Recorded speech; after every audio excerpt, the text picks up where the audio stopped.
bàថ្ងៃនេះធ្វើការជួសកូនតសក់បងប្អូនបាទដោយសារការដាំដោះនៅទីនេះគឺយើងដាំលើរងនេះគឺសាទី3សាទី4ហើយបងប្អូនបាទ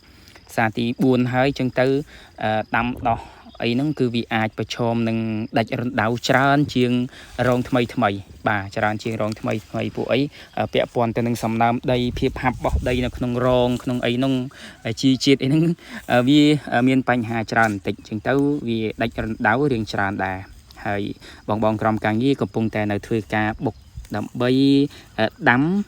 ជួសកូនវាវិញបាទរណ្ដៅណាដែលដាច់ហ្នឹងយើងជួសវាបដាមកវិញអញ្ចឹងពេលដែលយើងដាក់ដាំ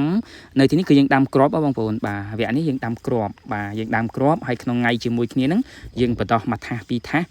ទុកសម្រាប់ជួសវាផងដែរបាទអញ្ចឹងនៅពេលរណ្ដៅហ្នឹង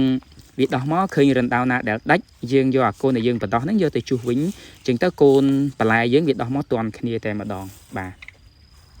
ហើយនេះជាទស្សនវិជ្ជាកូនតសក់របស់យើងបងប្អូនបាទ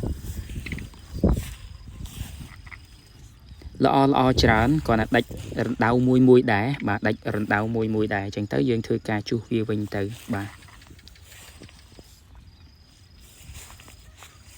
សាទី4ហើយរូបរាងរងនៅប៉ុណ្ណឹងដល់ហើយបងប្អូនបាទអរគុណបងប្អូនទាំងអស់គ្នាជូនខ្លីប៉ុណ្ណឹងមានអ្វីចូលរួមជាមួយវីដេអូនេះអាចសរសេរបានខាង